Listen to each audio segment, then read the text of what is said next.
Hello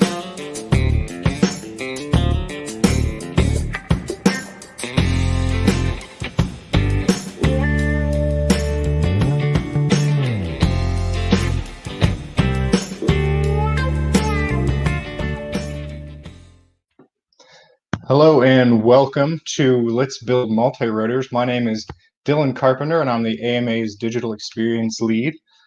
So I control a lot of the video content and stuff like that. I'm also the executive producer of AMA Air. So if you're a regular listener for AMA Air, I'm the guy behind the scenes supporting Matt and Claire, pushing all the buttons and helping them look the best they can and help them plan the show out. So today I'm going to be building a ReadyMade RC Strix Screech frame. As you can see here, I've got my nifty little overhead camera. So hopefully by the end of this series, this is going to be a complete drone.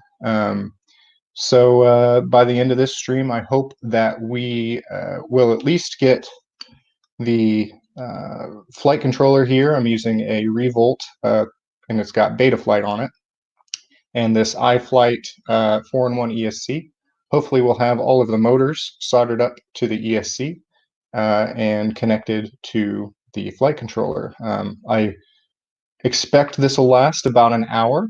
If you guys have any comments or suggestions or anything like that, feel free to leave the comments in the comment section and we will be able to see those and answer them as they come up. So I'm kind of treating this as a beginner stream. So as I go, I'm going to try to narrate exactly what I'm doing, why I'm doing it, hopefully give you some what I hope to be tips and tricks about how I like to build. This isn't going to be a definitive end-all be-all for how to build multirotors, but I hope it'll at least show a different perspective about how I like to build them. So I want to start off by saying despite all of the ReadyMade RC branding in here, we are not actually, this stream is not sponsored by ReadyMade RC. This is just my personal build mat. I actually won it at the Tiny Whoop museum flight, and this Strix frame was provided to me as a review. So I had this all built full of ReadyMade RC components maybe 2 years ago, a year ago, and this was a review unit supplied from ReadyMade RC and included, I believe, the Cricket Pro V2 here, as well as this Strix Hoot antenna. I'm going to be running a FreeSky receiver on this.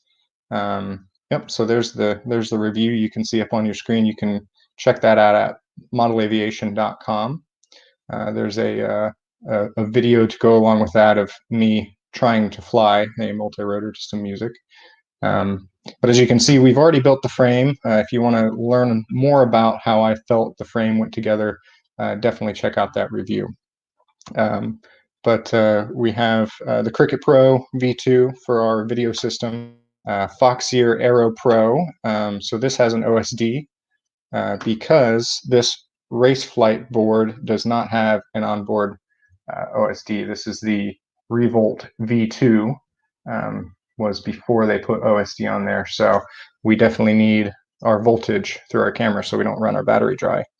And this is the iFly Success E45 amp 4-in-1 ESC that we're going to be putting on there. So hopefully, these DYS Samguk Racing, I think they're 2600 2700 kV, 2206, 2700 kV motors. And I got these for a really good deal. And I kind of like the blue. So without further ado, let's go ahead and begin here. Basically, the first step that I always like to do with a build is to kind of test fit all of the parts together. So I'm going to go ahead and take off this top plate here, off the Screech. And we're going to see if everything fits on there. So this does a couple of things. This lets you know whether all of your parts will fit and kind of give you a little insight to your build about how you might want to go about it. You know, if a certain area is going to be kind of tricky to build around. This will definitely give you a heads up, so when you get there, you know different ways to kind of get around that. So we'll just continue on here. Like I said, if anyone has any questions or anything, where's everybody watching from? I'm from in Indiana right now, and my neighbors did start to mow because it's a beautiful day outside, so we did have some mower noise. They seem to have paused for lunch at the moment, but we might get some mower noise back in. And I think all the kids, they were all out playing. They must have known that I was going to go live, and they all went outside or inside. So that was nice of them.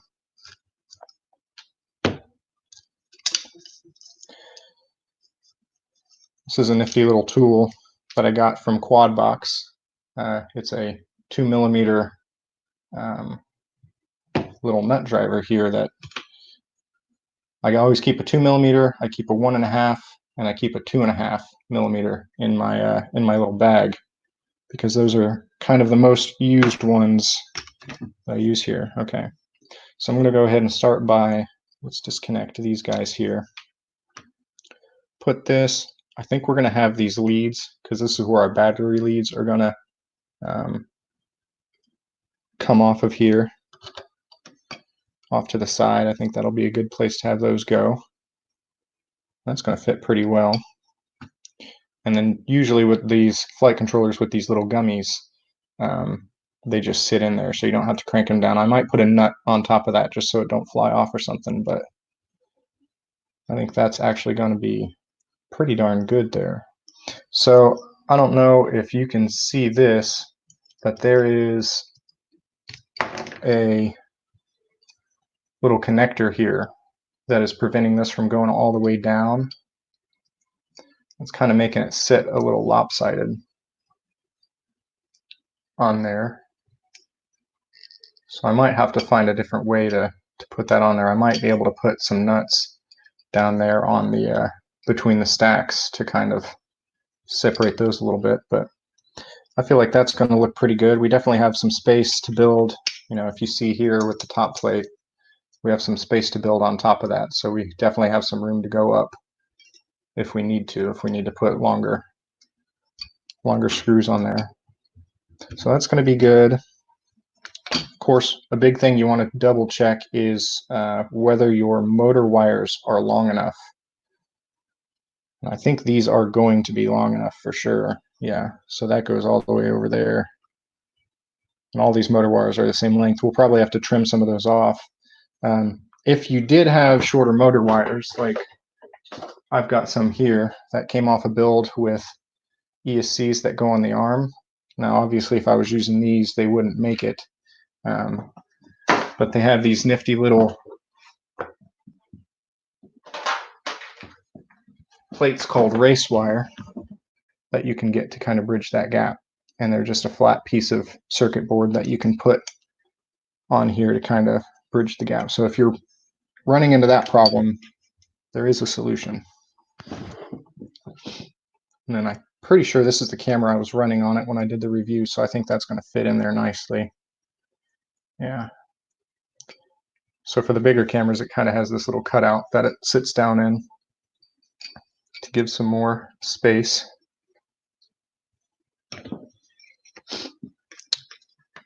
And then, let's see here. I think last time I fit this, this was kind of my problem area, was this rather large VTX. What I think I ended up doing was I think I put it on the top plate, then ran it out the back, kind of like that.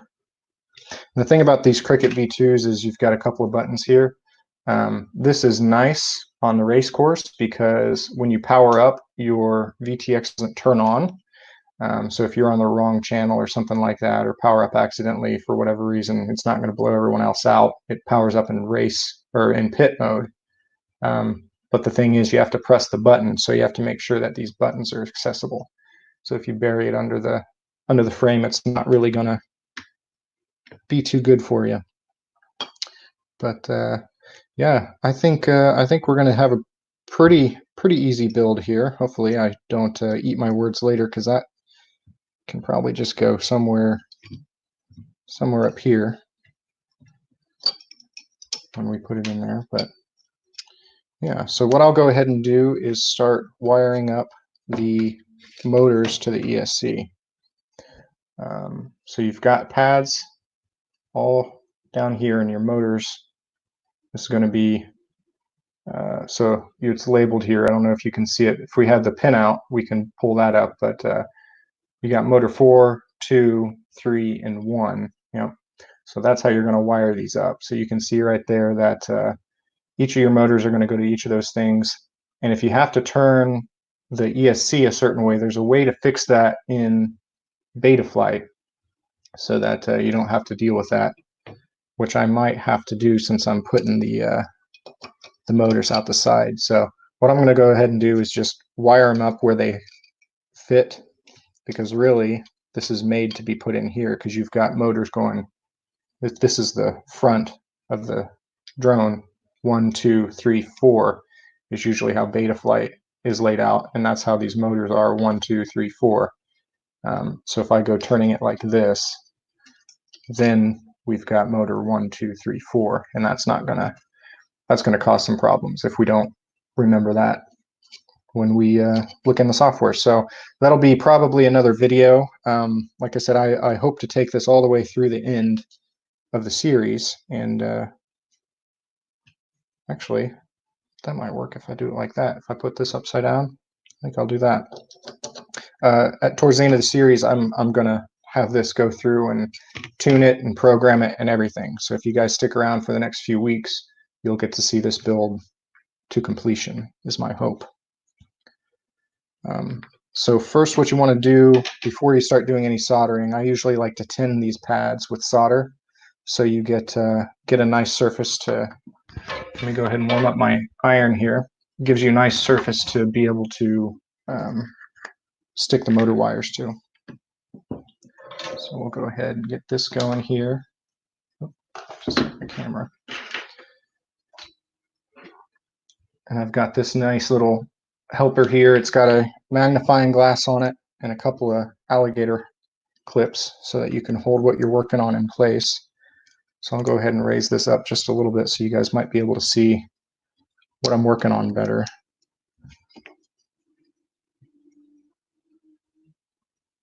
Get it up a little bit closer. Maybe crop in a little bit more here, but I'll show you what I've done. I'll pick it up and show you on the overhead camera once I've tinned all of this.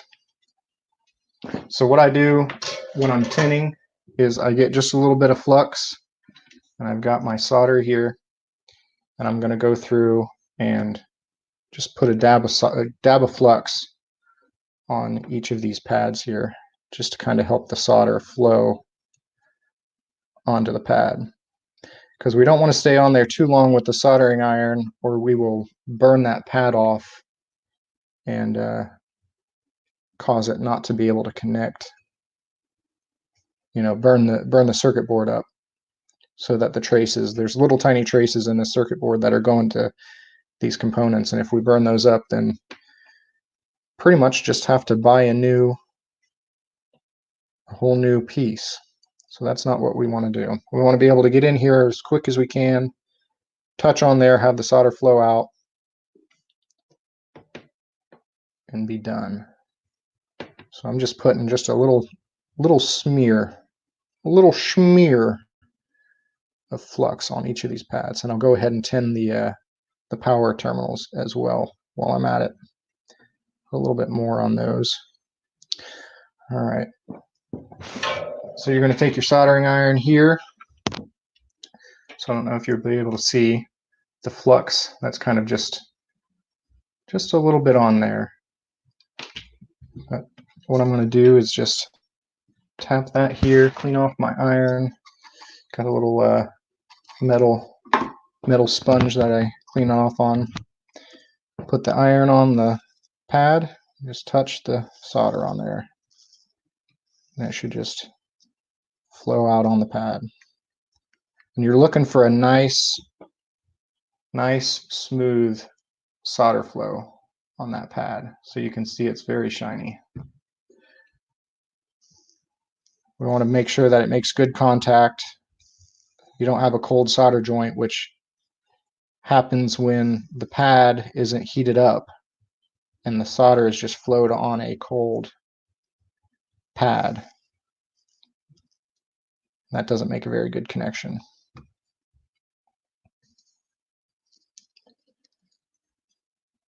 In my experience, that's the positive terminal there. In my experience, the ground takes a little bit more heat, so you want to make sure that's nice and heated up, because you want that nice bubble after you lift up your solder on that pad. So those might be a little bit easier to see on the overhead camera, how they're kind of nice and smooth, just a little bubble of solder right there. Another piece of solder.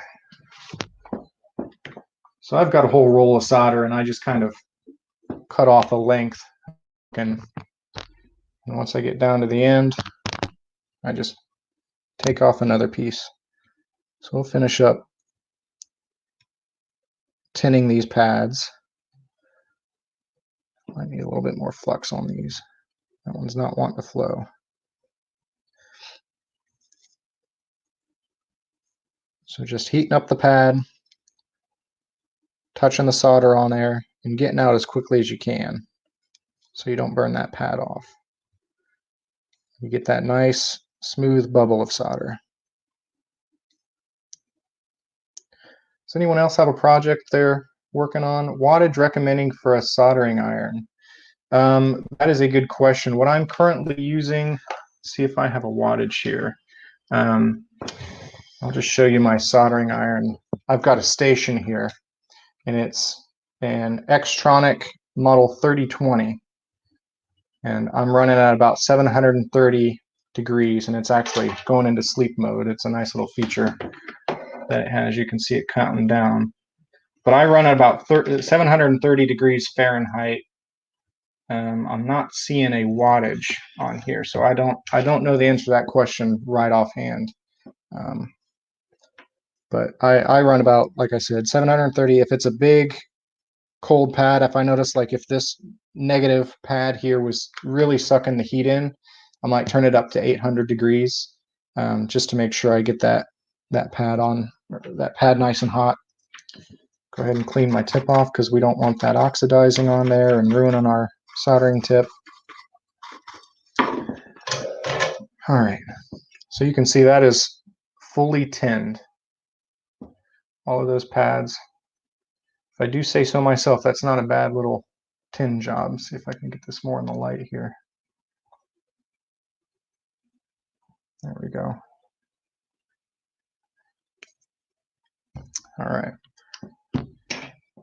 Now what I'm thinking about doing is, I kind of had a realization. I was running this with the pads up before, but if I flip it over, which will probably screw up my motor assignments even more, this little pin connector here is now sticking up. So I think it'll kind of offset the pin connector on the flight controller. And so they'll sit nice and flush on there. Yeah, and that's exactly what happened. So before it was kind of all, I still might put some nuts in there because you can't really see it. There's a little bit of a gap between the boards. But now it's sitting nice and straight on there. So I think that's what I'm going to do. Which works, because that's going to make our motor wires look really nice. And I'll show you how I'm going to do that here in a second when I get this pulled off.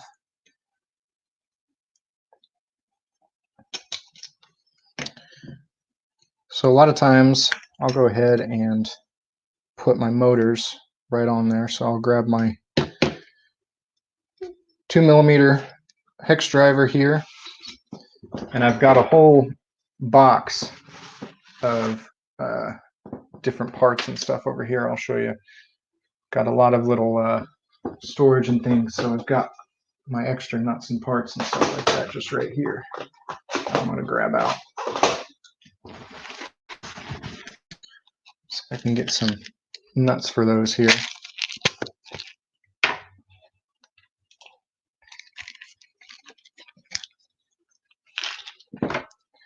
So another good point that I want to make is carbon fiber is actually conductive. So this might not work out the way that I'm thinking it will. Oh no, that'll be plenty of clearance. So what I didn't want happen was these pads and the subsequent motor wires actually touching the carbon fiber, because carbon fiber, as I was reminded by the producer Matt Reddick, you might know him from various things. Carbon fiber is conductive, so if it's going to short out if you have a few pieces touching each other on there. So I'm going to go ahead and finish putting my motors on here. Now I usually only put 2 screws in each motor. That's usually enough to hold it on there in my experience. The racers will say it saves weight, but I don't know how much weight 2 little screws is gonna. I mean, maybe if you're chasing like hundredths of a second or something like that, that might come into play. But these might be racing motors, but this is going to be a freestyle drone. I'm more of a freestyle guy myself, but these motors were just too good of a deal to pass up when they came on sale. So I'm gonna have a fast freestyle drone. That's how I'm gonna think about it. You might be asking, I don't see we have any questions. You might be asking, what's the difference between a freestyle and a race drone? Or race drone seems pretty self-explanatory, but what is a freestyle drone? And you can kind of think of those guys as the skateboarders of the drone racing community. So they like to go out to parks and different spots that they can fly in and use the terrain and the surrounding, features of the park, the flying field, to make art. Use a Weller 15-watt on circuit boards. So to answer Chris's earlier question, we had Steven chime in on YouTube that he uses a 15-watt soldering iron on circuit boards. So that's a good little tip there. So yeah, those motor wires are going to be definitely long enough for what we're going to need to do. Our education director, Kyle, stopped in, said, "Looking good, man. Thank you. Thanks for hanging out."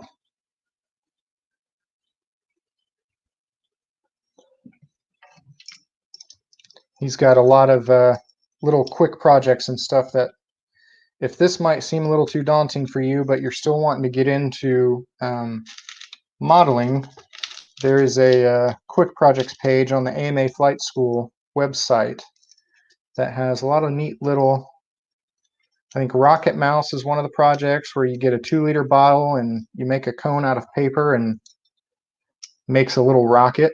That's always a fun one for your kids, young kids, and even me to enjoy. When I was over at the museum, Claire liked to do that one on Model Aviation Adventure Day. A couple other little neat things in there too. Different paper airplane builds, some other really cool stuff. He's been doing live streams and telling all about that on here as well. You probably tuned into this live stream expecting to see Kyle, I wonder. Actually, some of you, because he is fairly regular on our Facebook, YouTube platform. Live streaming platform, that is. Hey, no problem, Kyle. Thanks for stopping by. This is really the first time I've been on camera. I'm usually a behind the camera kind of guy. Not really an in front of the camera kind of guy. If you haven't noticed, I've worked at the AMA for about 5 years now, and you probably haven't seen me. If you have, it's been out at an event, and I've been interviewing you.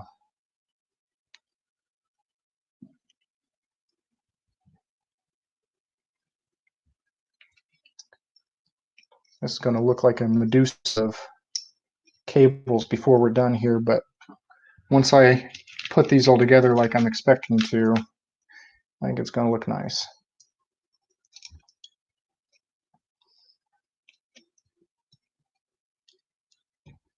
Must be a nice day out. A lot of people flying. It's definitely nice here in Indiana. It's days like these that I think to myself, man, I really should mow the yard. Yard's already mowed though.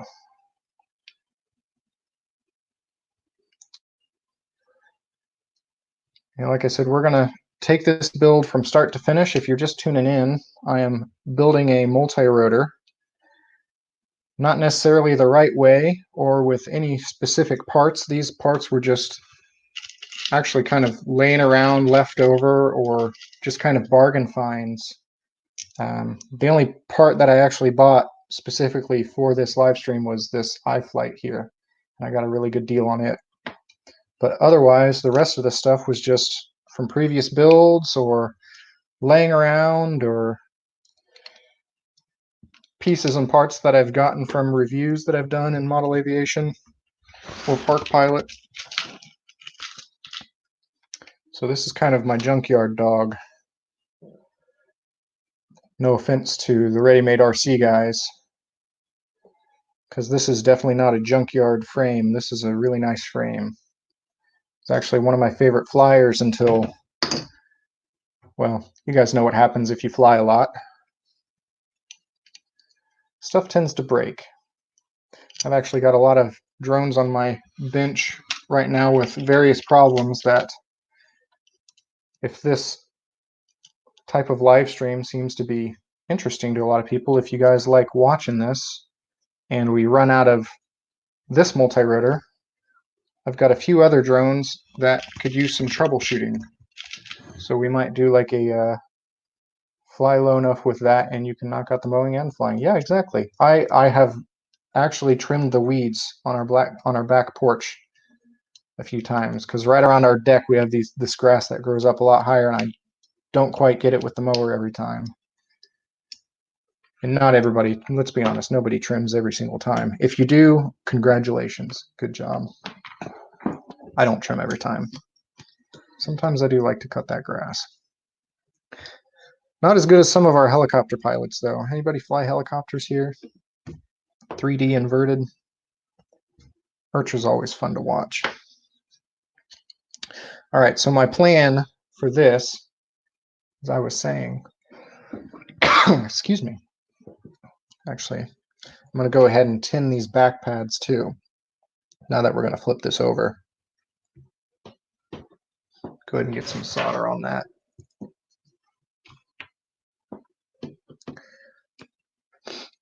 Again, we're just putting a little flux on there to help the solder flow. Applying heat to the pad and introducing solder. So we get that nice little bubble. Oop, it's all going to the back side, isn't it?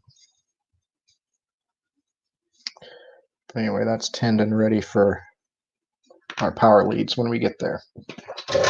This might not work, but this is what I'm going to try. This is how builds go. So what I want to do to make this a nice and clean build is to actually take these motor wires and bring them around underneath,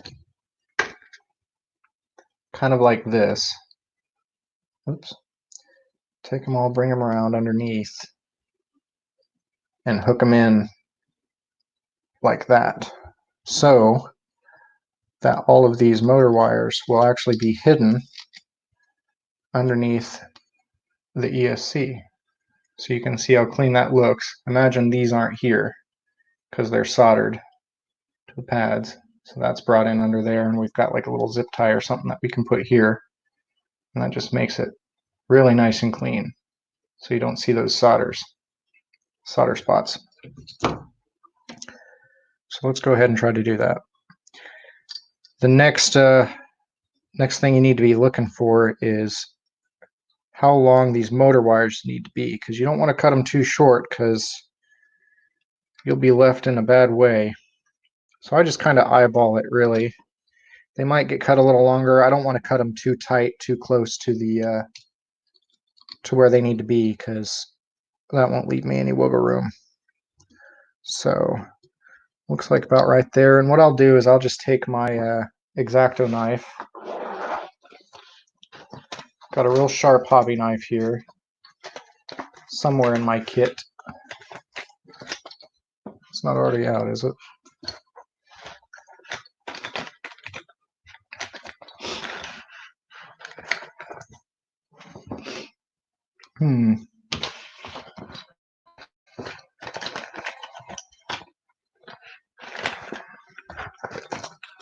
I've got this knife anyway. What I'll do is just make a cut right there where I've got my finger, so I know how long to make, how long to make each of the motor wires. Because you can't cut them all straight across. If you cut them all straight across, then they won't line up very well. So I'm just going to make a little nick in each of the wires here, so I know how long that specific run of motor wires be. What's more important, wattage or temperature? Is it a balance with them both? I have a feeling that that kind of depends on what you're working on. If you've got a huge, a lot of copper, real cold, like I said, a lot of ground. The ground is usually your biggest problem that you run into with not being enough heat. I don't know that much about wattage to temperature and what they have to do with each other to really answer that question, to be honest. Maybe Steven can come in and swoop in and help me on that. But I imagine it has to do with the higher wattage you have, the higher temperature you can get to more quickly, and the ability for the soldering iron to hold that temperature when you're really, going in on it. So you can see I cut them all straight across. That's probably a little bit too small for you guys to see here. Cut them all straight across, but the actual nicks are kind of in a sloping pattern. So that's why you don't want to cut them all straight across, because of course the farther one in is going to have a longer wire. So I'm going to go ahead and just snip those right there at the little marks I made. And I'm going to save that wire for later. I don't usually make a habit of throwing away these wires because they come in handy later on. Sometimes you need just a little run. These are perfect. Like if we were putting on those motors that I had earlier and needed to use one of the race wires, you can take these from the ESC to the race wire, and those are the perfect length. So I don't like to throw away these little bits here. I like to keep those. But with the rest of these, what we're going to do is nip just the little last bit off of there, and I just take my thumbnail and I kind of just cut off just the last bit. You can see that silver here right at the end, just a little nip off there, just enough to stick out so you can put some solder on it and tack it down to that pad. So you can see there just a little bit off the end. Now what I'm going to do with these is I'm going to tin these as well. So I like to stick a little flux on the end there, and I just kind of dab my flux into the wire, and then take a little bit of solder, touch the tip to the wire, and then add the solder. And the solder just kind of flows down the wire and makes a little bulb of solder down at the end. And so if you might be able to see that, the end of these are just barely soldered, just enough to be able to grab enough on there. So I'm going to go ahead and repeat that for the remaining motor wires. Just taking them around, trying to trace out exactly where I want them to go. Bringing them around here.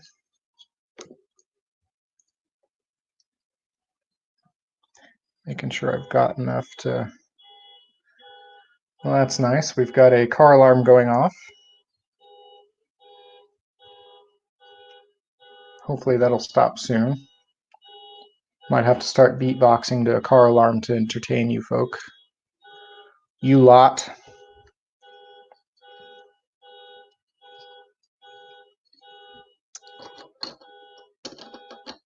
So we're just going to do the same thing.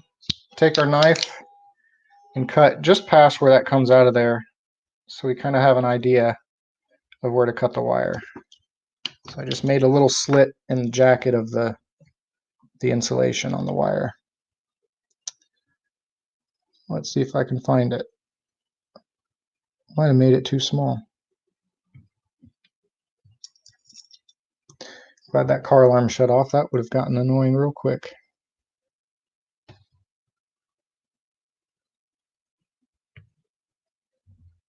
Oh, see, I messed up. I made the mark a little bit too small. I'm trying to be too dainty with it. Here, I think I see where I put it now. Okay. So yep, just going to nip those off right at the mark.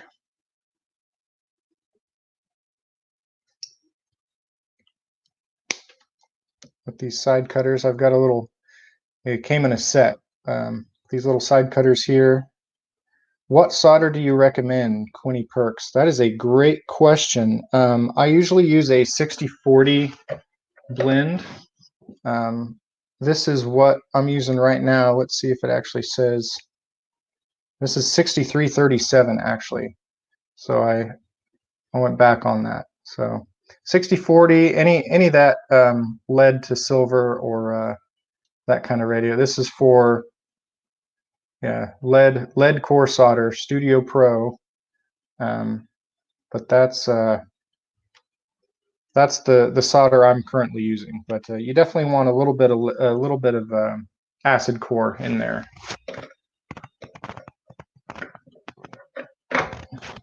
Like I said at the beginning of this, I'm not purporting to be a soldering expert, but these are just my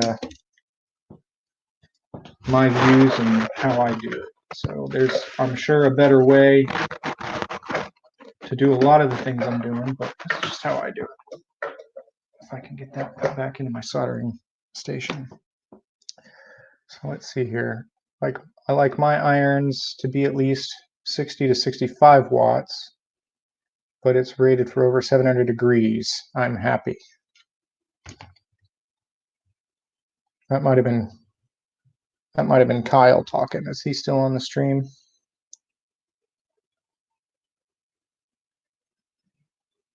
Or maybe that was Matt. That was probably Matt speaking as model aircraft.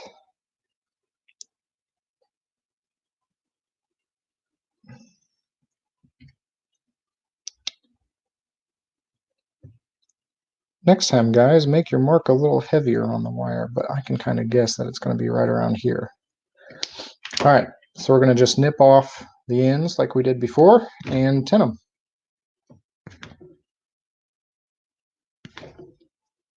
Put a little flux on there to help it flow.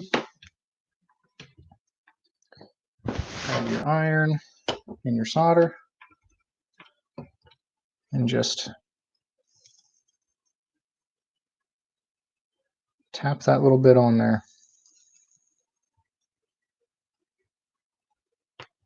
I know this isn't how you're supposed to do it, but sometimes I find that it's easier to touch the solder just a little bit to the soldering iron just to get it flowing once your wire heats up.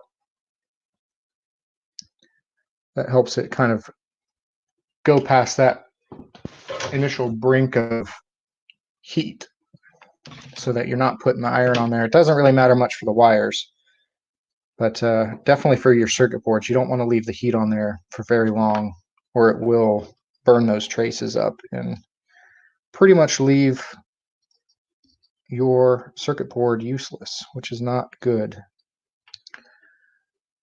All right.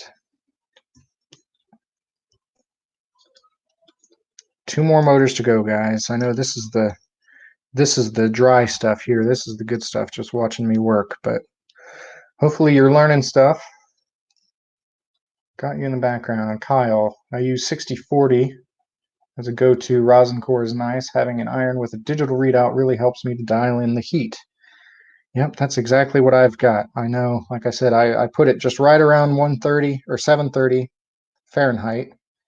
Uh, let's see what that is. Looks like 391 Celsius for our friends that are not in the United States, which is a lot of people. One of these days we might switch over to that system.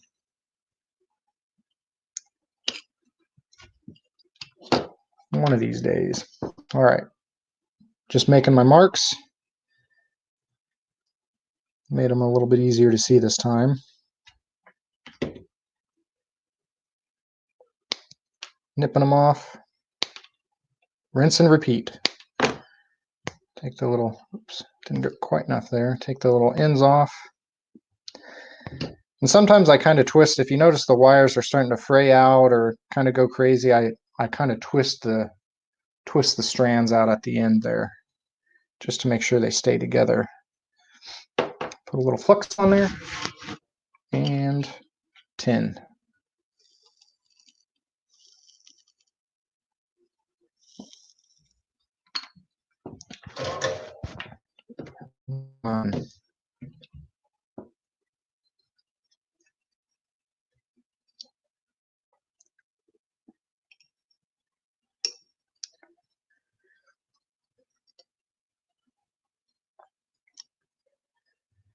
If you guys like this content, go ahead and just give us a like, just so we know that you guys are enjoying it.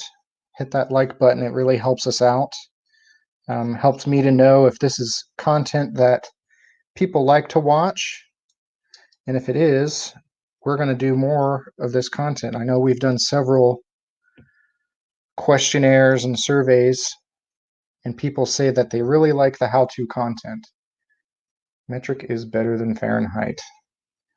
That is the statement of the day, isn't it? This is where I pull out the Michael Jackson eating popcorn gif and just watch everybody go at it.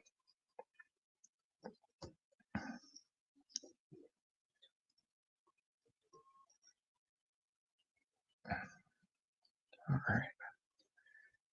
Line those up, put my board on there, and then make my marks. All right, like that.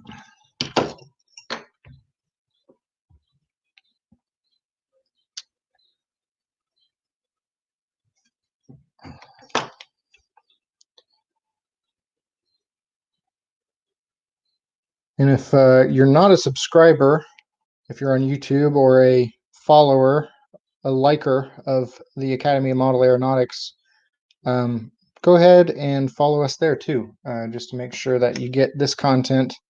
You'll get a little notification. If you hit the bell on YouTube, you'll get that notification that says, hey, I want to make sure I'm the first to know it when you go live next. And on Facebook, you can enable notifications as well. But definitely like the Academy of Model Aeronautics on Facebook if you want to see more content like this. Like I said, Kyle does a great job with educational content. He has a weekly show. I'm hoping this will be a weekly show. If enough people seem to enjoy this content, we're definitely going to continue with it. Regardless, I'm going to keep building this, so you guys can watch me or not. But I'll definitely be building this multirotor. Looks like we're going to get right to getting these soldered down at the top of the stream. Looks like we've got about 15 more minutes to go on this stream. I think we're going to meet our goal. I was hoping to get it at least this far. So we want that to come off the left-hand side. So what I'm going to do, let's see, what's the best way to do this here?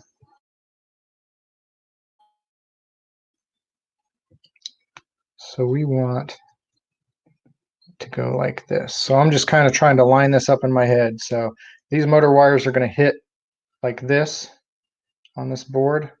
So I'm just going to flip them over so that I can so that I can solder them in the order that I want them to go into. Use my helper here just to kind of hold that on there. So I'm going to do that one more time just so I'm sure. Measure twice, cut once, kids. Measure twice, solder once. So it's going to go on there just like that. And we're going to flip it over like this. So the shortest one goes to the outside. Okay. Always good to know that. So when we're actually soldering these two together, this should be pretty easy since we already have both of them. We shouldn't even need to add any more solder now that these are both well tinned, because the solder from the wire should just go ahead and melt into the solder on the pad, and we should be good to go. So I'm going to head, what I'm going to do is use this other arm just to kind of trap that down.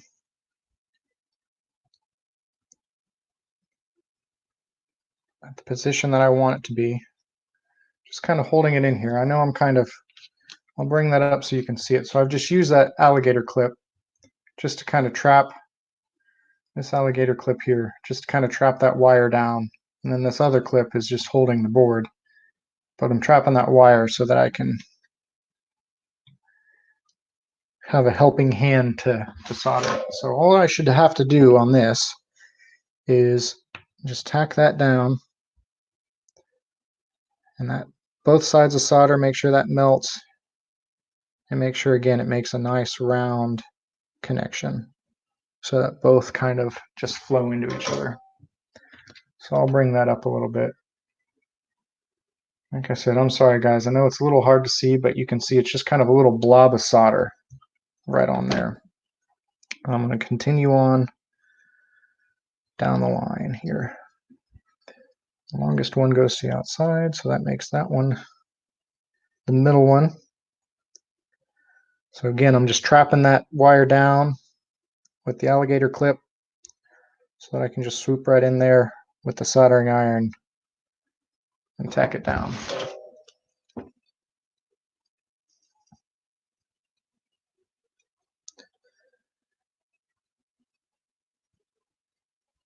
You want to come up for air every now and then, because you don't want to just keep applying the heat. You don't want to just press it down and keep the heat going, because that's how you burn the traces off of your board, and that is not good. So I actually am going to have to add a little bit more solder to this one. It's not wanting to go all the way down for me, so get a little flux here. Just put that little drop of solder on there. Perfect. That should be a good joint there. Last but not least, I'll just hold this one by hand.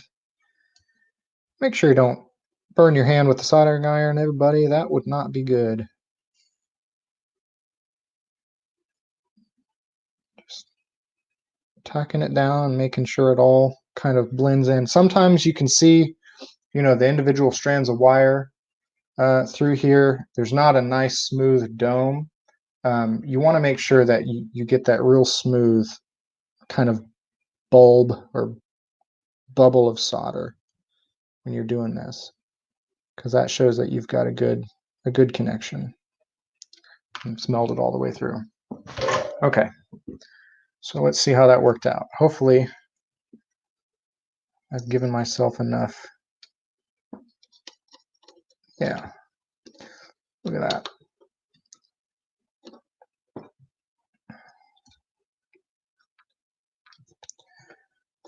So yeah, it's going to go right around there.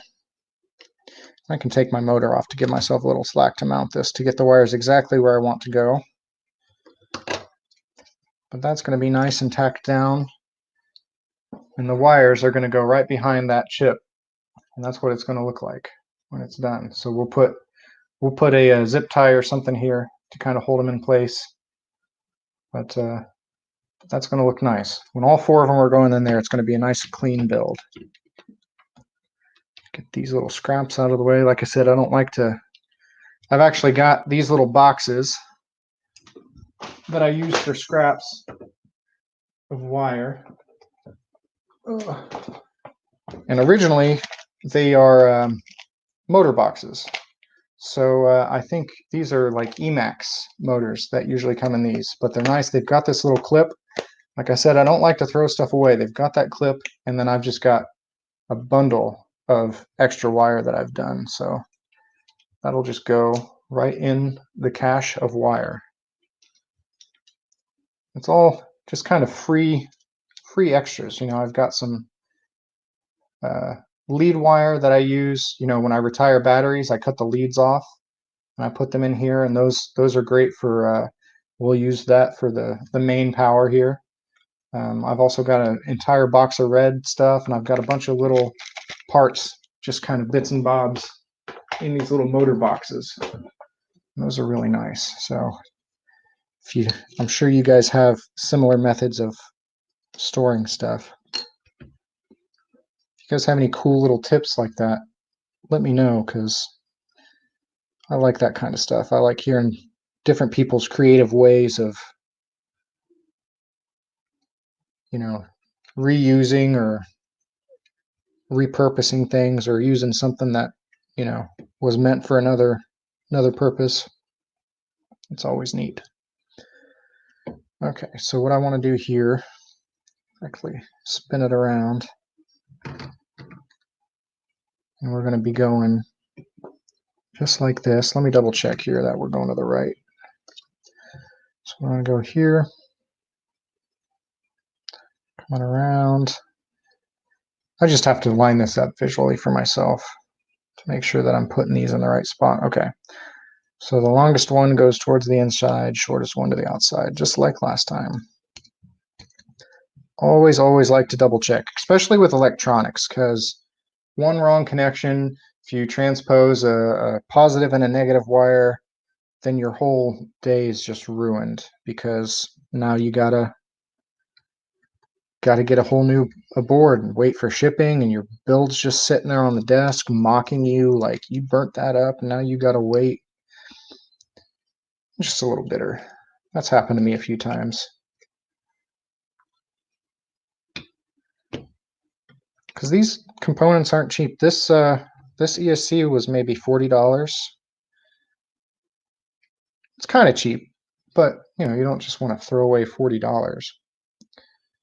Looks like we're coming up here on the end of our hour, so I just want to say thanks again, everybody, for jumping in here and watching. I appreciate everybody who left questions. Like I said, if you like this content, make sure to tell us about it. You know, send us a comment on one of these streams. Actually, hit the like button if that's what you're into.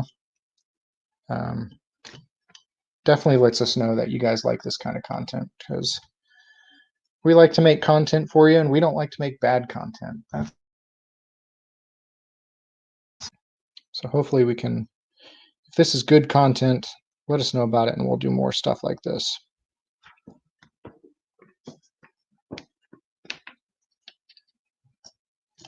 This guy's wanting to fall over on me. Let's balance him out.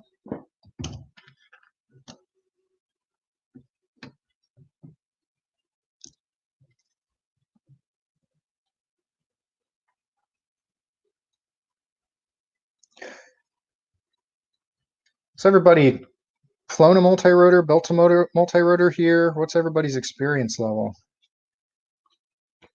Is everybody just watching because they're bored in quarantine, looking for something to do? Anybody interested in getting into multirotors?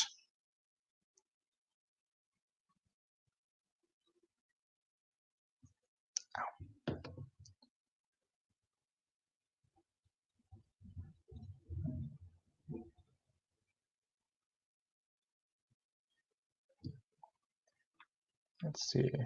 Is this going to be a giveaway once it's done? That's an interesting question.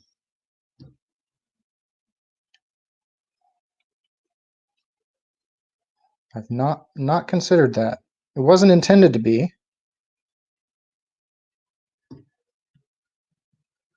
Maybe if we get enough interest on this stream, we'll consider some type of giveaway. I don't think I That's why I'm having a little bit of trouble. I didn't tin these wires. See? I'm sitting here telling you guys this is what you got to do. I'm not even following my own directions. What else we got? Just check my new Weller soldering iron. It's 25 watts. 3 LED lights.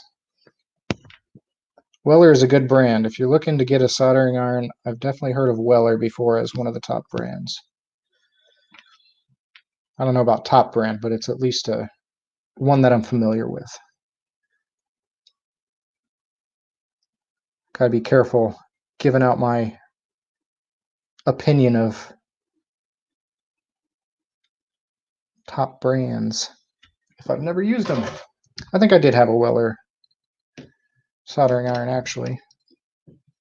It was just maybe like a little dial. Let's see, what's this one? Mount Hollow. Yeah, that was like my first soldering iron. I actually think I got it from a wood burning kit, actually. This one's 25 watts. It's just got a little dial. You don't even know how hot it is. It's just on, hot, or not. Never built my own. Always wanted to. Well, I'm glad you're watching this stream. Hopefully this inspires you to start building, because it's not... I mean, there's some tips and tricks that I hope you can take away from this stream. But once you got the basics down, it's really an enjoyable hobby. Now, what I'm going to do for these other motors is take them off, because I'm not going to be able to solder them when they're actually on the frame. But I think we're going to go ahead. We're going to go ahead and end the stream here, since it's coming up on the top of the hour.